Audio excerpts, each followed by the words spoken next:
It rained the day Mona got married.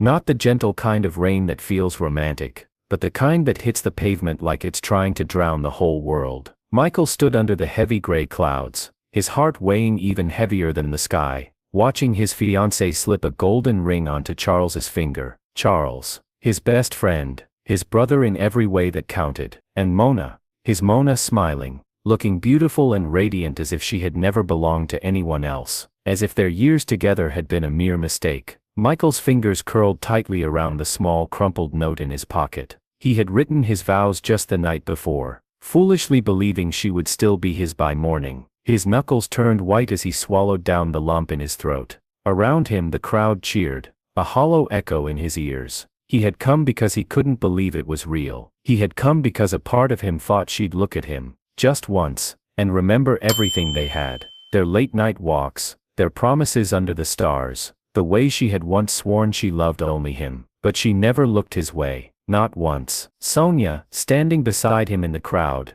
whispered harshly, "You shouldn't have come, Michael." She made her choice. He couldn't answer. His voice was trapped somewhere beneath the weight of betrayal and heartbreak. His eyes, blurred with unshed tears, flicked to Mona's face as she kissed Charles. That kiss shattered him more than any blade ever could. His chest tightened until he could barely breathe. Memories crashed over him, relentless and sharp. The way Mona had once run to him in the rain, laughing as he caught her in his arms. The way she had cried in his embrace, whispering she could never live without him. Lies. All of it lies. And then there was her, his adopted sister Sonia. Quiet, observant Sonia, who had always lingered in the shadows of their lives, who had watched him fall for Mona, knowing all along how it would end. Her gaze now was full of pity, but he didn't want her pity. He wanted answers. He wanted to tear the moment apart and scream at the world for being so cruel. But life had other plans. As the ceremony ended,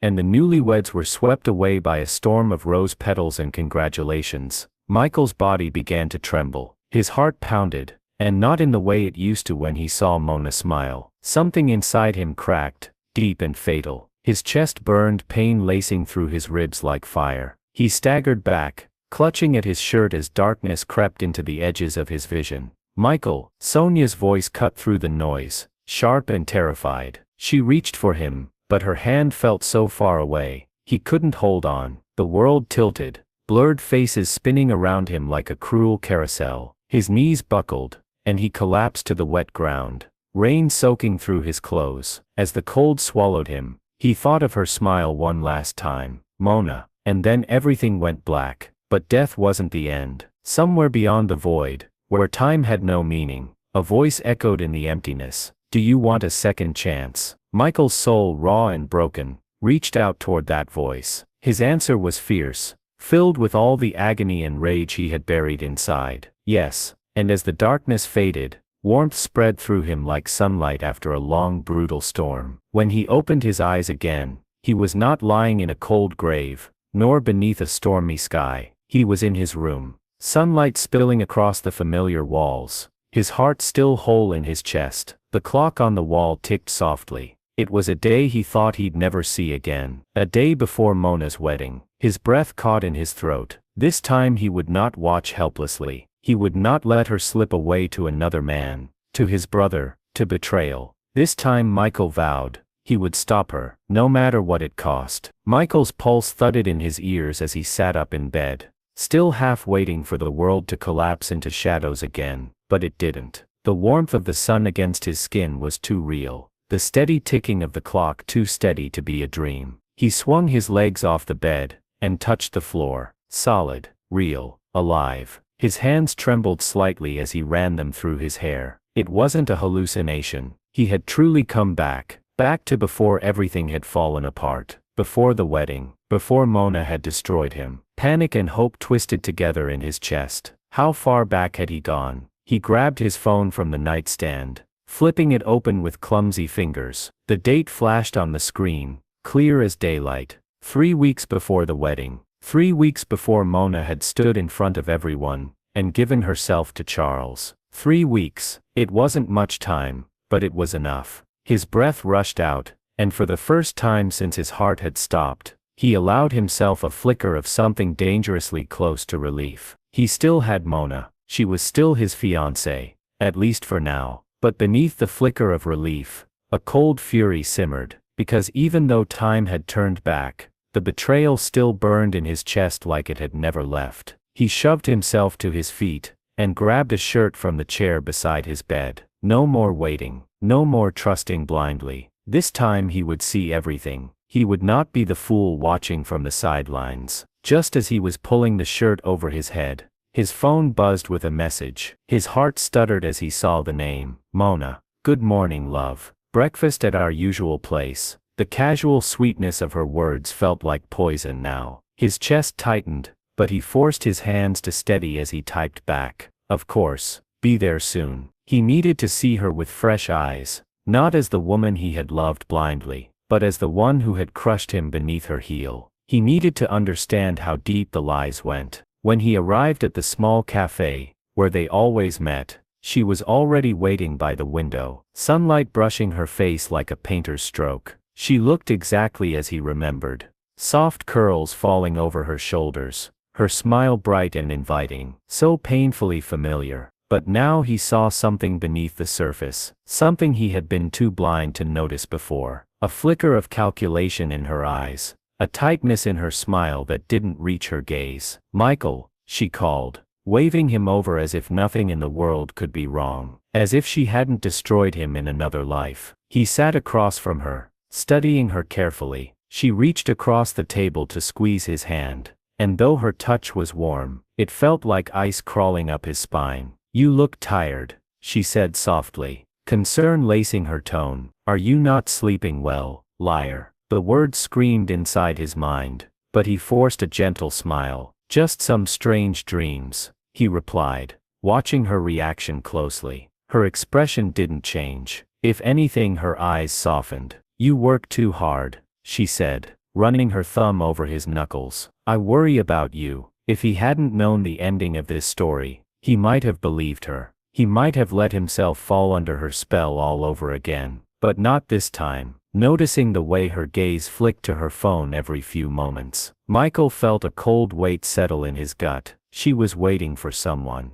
He knew it without needing proof. Expecting a call, he asked casually, keeping his tone light. Mona hesitated, just a beat too long. Then she laughed softly, shaking her head. No, just some work messages, she replied smoothly. Nothing important. He didn't press her. Not yet. He had to be careful. If he revealed too much too soon, she might change her tactics, become even harder to read. No, he had to let her think he was still the same trusting fool. As they ate, Michael memorized every word, every glance, every small fidget of her fingers. She was hiding something. He could feel it like a storm building on the horizon. When they finished breakfast and stepped out into the morning air, Mona slipped her arm through his like she always used to. I missed you, she murmured, resting her head briefly against his shoulder. His throat tightened painfully. She had said those same words before, not long before she betrayed him. I missed you too, he lied, though it nearly choked him to say it. They walked a few steps before Mona's phone buzzed again. She pulled it from her pocket, and this time she didn't even bother to hide her smile as she read the message. Michael tilted his head slightly, catching a glimpse of the name on the screen before she locked it. Charles. A flicker of white-hot rage burned in his chest, but he swallowed it down, burying it beneath a mask of calm. So it had already begun. Their secret messages, their hidden meetings. She was already slipping away from him, even as she held his hand. But not this time. This time he wouldn't let her. He would rip the truth from the shadows. No matter how ugly it was, he would uncover every lie, every betrayal, and when the moment came, he would not watch helplessly from the sidelines. He would stop her. Michael spent the rest of the day pretending he was still the same man who trusted her blindly, the man who saw the world in soft, hopeful colors. But inside his mind was sharp, cold, and relentless. He watched every move Mona made, every glance she stole at her phone, every casual slip of her mask. By evening he couldn't stand it anymore. He needed answers, and not tomorrow, not next week, now. He went straight to Sonia, Sonia had always been the quiet observer, the one who lingered at the edges of their lives, watching but never interfering. She was his adopted sister, but for so long, he had thought of her more like family than anyone else. She had seen what he couldn't see, or maybe she had chosen not to tell him back then. When she opened the door to her apartment, she blinked at him in surprise. "Michael, this is unexpected." Her voice was calm, but her eyes flickered with worry the moment she saw his face. "Can we talk?" he asked, his voice tight. She stepped aside without hesitation, letting him in. Her place was neat,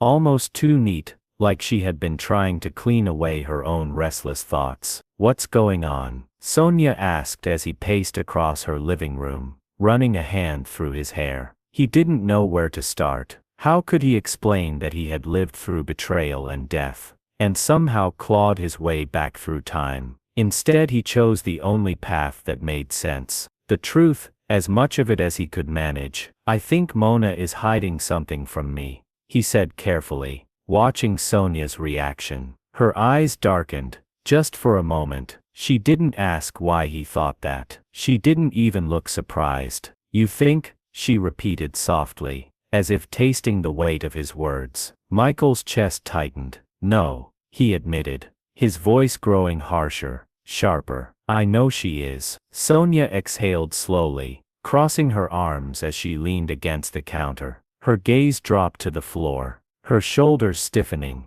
"I wanted to tell you before," she said quietly, almost like she was confessing a crime. "So many times, but I didn't have proof, and you were so in love with her." Her words stung deeper than he expected. "Tell me now," he demanded. "Everything." She hesitated, and for a moment he thought she might refuse. But then she met his eyes, her own gaze steady, filled with something like sorrow. "Charles," she began, her voice tight, "has been meeting Mona behind your back for months." Michael's breath caught in his throat. Hearing it spoken aloud, from Sonia's lips, made it real in a way no suspicion ever could. "They think they've been careful," she continued, her tone growing bitter. "Secret dinners, messages under fake names, quiet weekends when they claim to be out of town for work. But I've seen them." His fists clenched at his sides, heat pulsed behind his eyes,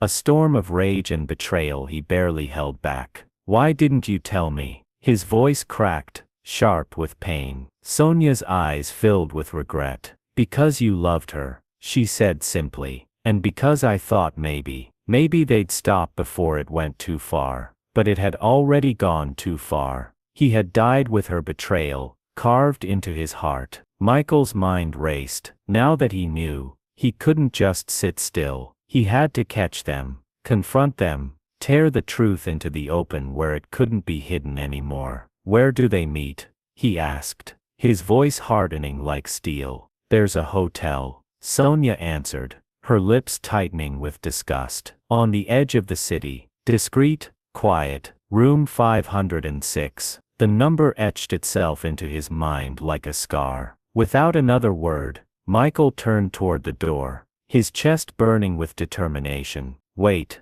Sonia called after him. He paused, looking back at her. "Don't go alone," she warned softly. "You don't know what they're capable of." For a heartbeat, he saw something flicker in her eyes. Not fear for herself, but fear for him. "I have to," he replied. "I need to see it with my own eyes." And then he left, his steps heavy but full of purpose. As he drove through the city, the sky stretched above him, dark and bruised with clouds. His hands gripped the steering wheel, until his knuckles ached. Room 506. He would end this, one way or another. The hotel loomed in front of him, like a quiet monster waiting to devour its next victim. Modest, discreet, tucked between office buildings, where nobody would question a familiar face slipping inside. The kind of place built for secrets. Michael sat in his car for a long moment, watching the entrance like a predator stalking prey. People came and went,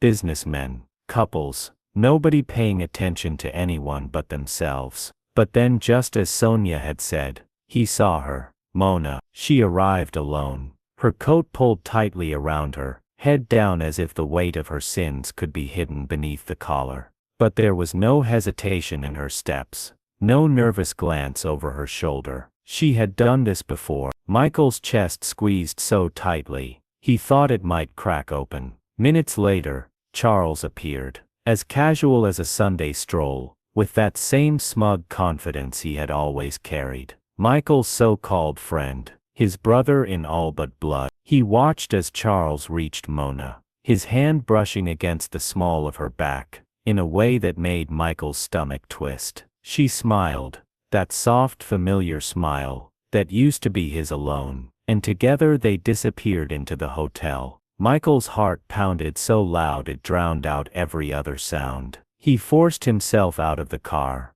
every muscle in his body tight, as if even the air he breathed had turned against him. Crossing the parking lot felt like walking through fire, each step heavier than the last. Inside the hotel, the receptionist barely glanced at him. Good. He didn't want to be noticed. He didn't want anything to interrupt the storm he was about to unleash. He took the stairs instead of the elevator, his footsteps echoing in the quiet corridor. Each step fed the fire inside him, until he could barely contain the rage clawing at his chest. 5th floor, room 506. The numbers stared back at him from the polished door, like the final punchline of a cruel joke. For a second, he hesitated, not from fear, but from the sheer weight of what he was about to do. There was no turning back from this moment, no pretending ignorance once the truth stood naked before him. He didn't knock. He shoved the door open, his breath frozen in his throat. Inside, the scene unfolded like a nightmare, written in daylight. Mona, her coat tossed aside, stood close to Charles, her hands tangled in his shirt. Charles, with that same easy grin Michael had once trusted, held her like she was his, like she had never belonged to anyone else. Their eyes snapped toward the door in unison, their expressions flipping from desire to horror. In the blink of an eye, Michael, Mona's voice cracked, as she scrambled away from Charles, her face draining of color. Charles straightened, his smile vanishing like smoke. Michael, this isn't what it looks like. He lied without missing a beat, but the words meant nothing. Not anymore. Michael's gaze burned through them, stripping away every excuse, every defense. He saw them for what they truly were, traitors hiding behind a thin veil of shame. I trusted you, he said, his voice rough, sharp as broken glass. Mona's lips parted, trembling. Michael, please. I can explain. Explain. He cut her off, taking a step forward. His hands trembled at his sides, not with fear, but with fury held barely in check. Explain how my fiancé and my best friend have been sneaking around behind my back. Explain how you were going to stand beside me at the altar while you were in his arms the night before. Tears welled in Mona's eyes, but he saw them for what they were now, crocodile tears. Too late to save her. I never meant for it to happen like this, she whispered, her voice breaking under the weight of her guilt. You never meant for me to find out. Michael shot back coldly. Charles stepped between them, as if to shield her from the blow of truth. Michael, it just happened. You were so busy with work, so distracted. She needed someone. Don't you dare. Michael snarled, his chest heaving. Don't you dare blame me for your betrayal. The room crackled with tension, the air thick with the ashes of everything that once was. Mona's shoulders shook as she covered her mouth with trembling fingers. But no apology came, no confession that could mend the fracture. Tearing them apart, Michael's eyes locked on hers, and in that moment he saw it all clearly. The lies, the stolen glances, the empty promises. He had died once watching her marry this man, but not this time, not this time. With every ounce of strength left in him, he turned away from them, leaving behind the ruins of his past.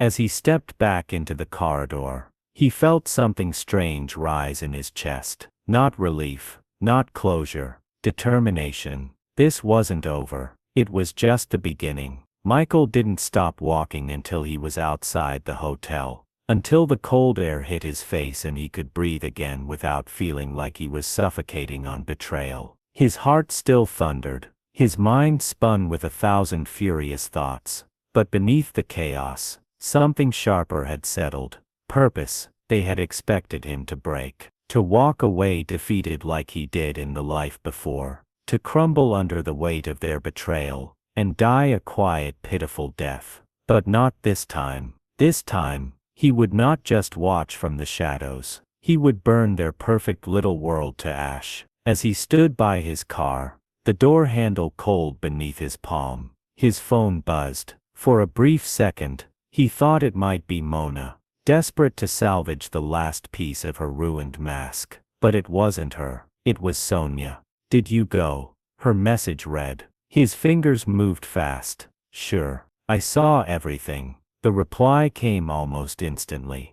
"I'm coming to you." Wait. He didn't argue. He didn't want to. A few minutes later, Sonia pulled up beside him in her old sedan. She got out quickly, eyes scanning his face, her expression tight with worry. "You saw them?" she asked, already knowing the answer. "I saw enough," Michael said, his voice low, steady in a way that scared even him. Sonia's hands clenched at her sides. What now? For a heartbeat he almost said he didn't know, but that would have been a lie. He knew exactly what needed to be done. "I destroy them," he said. Sonia searched his face for a long moment, then nodded slowly, as if she had expected no less. "They deserve it," she murmured. Her agreement fed the fire in his chest. He wasn't alone in this. "Not this time. We start tonight," Michael said, sliding into the driver's seat. Sonia didn't ask questions. She got in beside him, and they drove together through the darkened streets, a silent storm brewing between them. Back at his apartment, they laid it all out. "They've been careless," Sonia said as she sifted through her notes, messages she had intercepted, photos she had taken from a distance. She had kept everything, maybe because a part of her had always known he would need to see the truth one day. Michael scanned the evidence, every image a knife twisting deeper into his chest. Mona laughing in Charles' car. Charles brushing her hair back at a cafe like they were lovers in the open sun. The proof was undeniable, but he wasn't interested in just proof. Proof was for cowards who ran to confrontations in courtrooms or public scandals. Michael wanted them to feel what he had felt. The slow, aching build of dread. The creeping realization that everything you love is rotting beneath your feet. "I need to tear them apart from the inside," Michael said, his mind already crafting the web of his revenge. "Make them turn on each other. Make them doubt every word, every look, every moment they've shared." Sonia's lips curved into a faint, dangerous smile. "You'll need help." "I have you," he replied, without hesitation. And for the first time that night, something close to warmth flickered in Sonia's eyes. She had always been in his corner, even when he was too blind to see it. They worked through the night, weaving traps into the fragile threads of Mona and Charles' secret life. Anonymous messages sent from untraceable numbers, hinting at betrayal between them. Photos edited to spark suspicion, whispers planted where they would hurt the most. Every lie they had told, he used against them like sharpened blades. They thought they were clever, Michael said as he crafted a message pretending to be Charles, sent directly to Mona. "I never loved you. You were just a game to me." Sonia's gaze hardened as she watched him work. "Let them taste what they served you." And he would. He would let them drown in their own poison. As dawn crept over the city, casting a pale light over the mess of papers and phones scattered across the table, Michael leaned back in his chair, exhaustion tugging at his bones. But he wasn't finished, not even close. "Tonight," he said, more to himself than anyone else, "I'll light the match." Sonia placed a gentle hand on his shoulder, steadying him. "And I'll watch it burn with you." For the first time in days, a ghost of a real smile touched his lips. They had taken everything from him. His love, his trust, his very life. Now it was his turn. Now they would pay. By nightfall the first thread had already started to loosen. Michael had waited all day, patient like a wolf stalking its prey. He didn't act rashly. No, he wanted this to unfold slowly, like a rot spreading beneath polished wood. He wanted them to feel safe, to think their secret life remained hidden, even as it began to collapse under its own weight. It started with a message to Charles, sent from a number that couldn't be traced. Simple words, cold and sharp. She's lying to you. She's using you like she used him. And not long after, a picture, one of Mona, months ago, kissing another man Michael had found in her tangled past. Someone before Charles, before him. A quiet little affair she must have thought buried and forgotten. Charles replied to the message within minutes. Who is this? Michael didn't answer. He didn't need to. He had already planted the seed.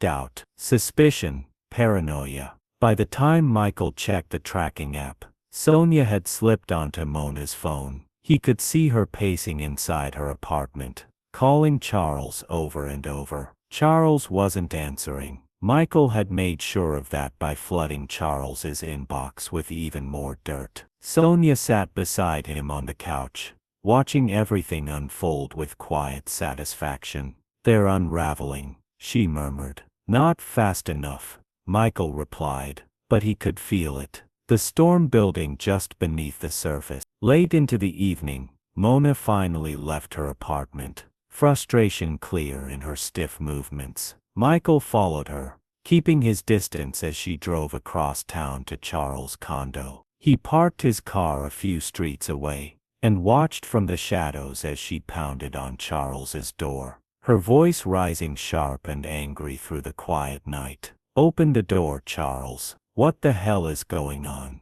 No answer. Michael's chest tightened as he saw her slam her fists against the door. One last time, her breath hitching with something close to panic. She wasn't in control anymore, and she knew it. Good. She turned away from the door, pulling out her phone and calling him. Michael. The sight of her name flashing on his screen nearly made him laugh. She was reaching for him now, her safety net, the man she thought still stood in the dark, clueless and devoted. He let the call ring out, let her feel the silence gnawing at her. She called again, and again. Only when desperation thickened in her voice did he answer, keeping his tone perfectly neutral. Mona. Her breath was shaky through the line. Michael, thank God. I need to see you, right now. What's wrong? He asked, though he already knew every detail. It's Charles, she said quickly,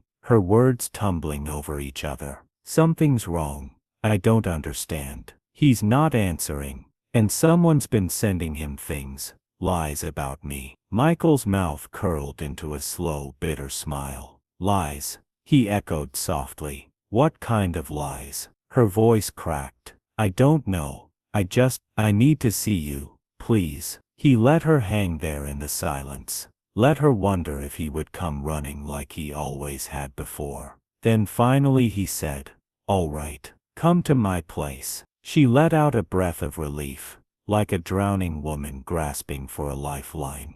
But what she didn't know was that the rope she clung to was already slipping through her fingers.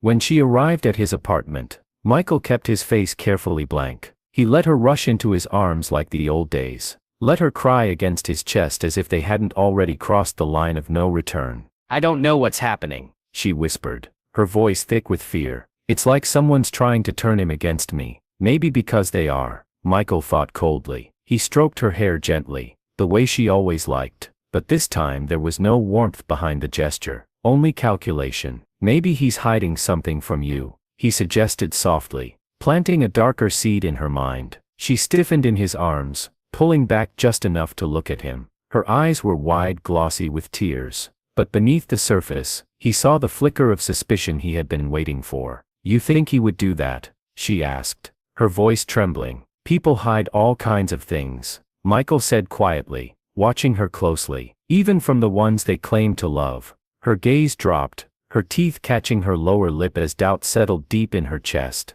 Perfect. She was beginning to question everything. As they sat on his couch, Sonia's earlier words echoed in his mind. Let them taste what they served you. And oh, they would choke on it. Mona's phone buzzed again, and she snatched it up, her hands trembling. It was another message, this one from Charles at last. We need to talk, now. Her face paled as she read the words, her breath catching in her throat. She looked at Michael, panic rising like a tide. What do I do? She asked him, her voice small, almost childlike. Michael's eyes hardened as he stared at her, seeing not the woman he had loved, but the liar who had led him to ruin. You meet him, he said, his voice like ice, and you find out what he's hiding. She nodded, desperate, clinging to the illusion of his support. As she left his apartment, Michael watched her go with a calm, quiet satisfaction. Let them tear each other apart. Let them drown in their own distrust. He wasn't finished yet, not until they had nothing left, not until they had lost everything, just like they had taken everything from him. The night felt heavier than it should have,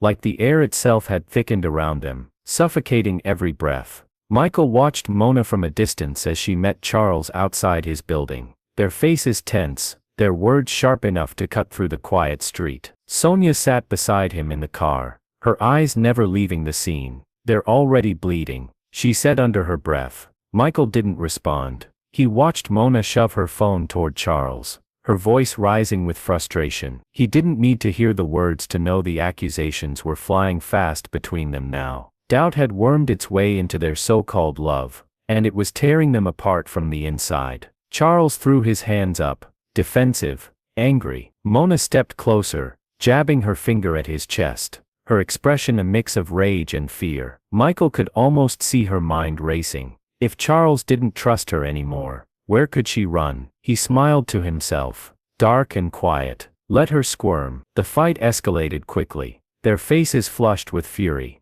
Mona's voice cracked as she shouted something, her body trembling. Charles replied with venom. And then, he did exactly what Michael hoped he would. He walked away. Abandoned in the street, Mona froze like a statue. For a heartbeat, she looked around as if expecting someone to save her, but there was no one left. Charles was gone, and Michael, he was right where he wanted to be. As Mona slowly crumpled onto the curb, burying her face in her hands, Sonia broke the silence in the car. She looks like you did, she said quietly. Michael's chest tightened. He remembered that day too well, the day he had watched her marry Charles, the day his heart had been ripped from his chest while the rain drowned him in cold silence. But this time the storm was hers to weather. She deserves it, he replied, his voice steady, cold. Still, as much as satisfaction flickered through him, it wasn't enough, not yet. He started the car and drove closer, stopping just beside her trembling figure. When he lowered the window,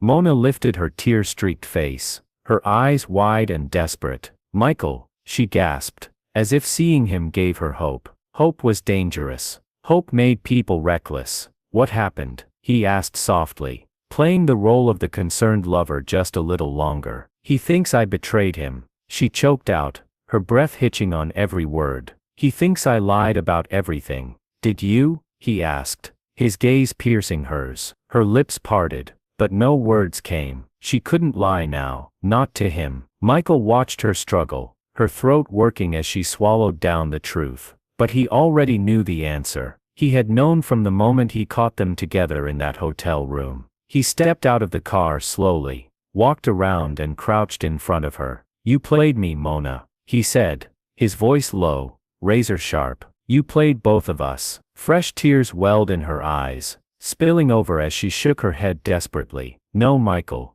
I loved you. I still love you. Don't. He cut her off. Don't say that. Not now. The lie tasted bitter even in the air between them. She reached for him, her fingers trembling, but he stood before she could touch him. I warned you, he said, staring down at her broken figure. I warned you that there's no forgiveness for betrayal. Her face crumpled as she broke down completely, sobbing into her hands. Michael turned away, but before he could take a step, Sonia called out softly from the car. Michael. He looked back at Mona, at the woman who had once been his whole world, and now lay shattered at his feet. For a fleeting moment, he wondered if this was enough, if watching her fall apart was truly the justice he had been clawing for. But deep inside, he knew, no, it wasn't enough. Not yet. He opened the car door and slid into the driver's seat. Sonia's gaze met his steady, understanding. "Then let's finish it," she said quietly. He started the engine. The night swallowed them once more as they left Mona in the cold shadow of her choices. Charles was next. If Mona thought she could fall apart and be saved, she was wrong. Michael wasn't finished. He would make sure both of them felt every ounce of the pain they had poured into him. Not just tonight, not just in whispers and shadows. He would bring their world crashing down in front of everyone, and they would never forget the man they thought they had destroyed. Never. The morning sun rose like a quiet witness to the storm Michael had unleashed, but there was no warmth in its light, no comfort in the new day, only the last act waiting to unfold, heavy with inevitability. Michael sat at the edge of his desk, phone in hand, the final pieces of his plan lined up perfectly in front of him. Sonia paced the room, her sharp eyes scanning the documents, the messages, the final blow he was about to deliver. Today wasn't about private pain. No,